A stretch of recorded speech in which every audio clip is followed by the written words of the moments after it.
ఒక్క మహిళల విషయంలో ఇంతవరకు రూపాయి ఇయ్యలే. ఇచ్చిరా?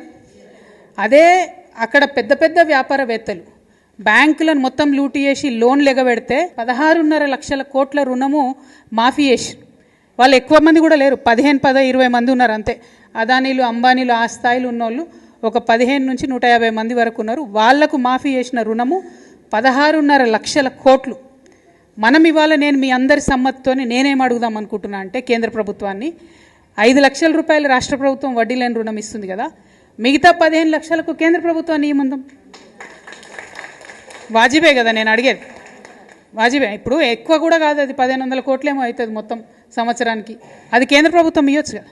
నిజంగా ఆడబిడ్డల మీద ప్రేమ ఉంటే, నిజంగా ఏదో చేయాలనుకుంటే ఎందుకు ఇవ్వద్దు కేంద్ర ప్రభుత్వం? ఏమి ఇచ్చింది మనకి ఇప్పటివరకు మహిళలకు కేంద్ర ప్రభుత్వం? డైరెక్ట్ ఏమని ఇచ్చిందా? మళ్ళీ నిన్న కూడా గ్యాస్ సిలిండర్ ధర 50 రూపాయలు పెంచేసారు. అవునా కదా? ఎందుకు పెంచుతారో అర్థమవుతలేదు.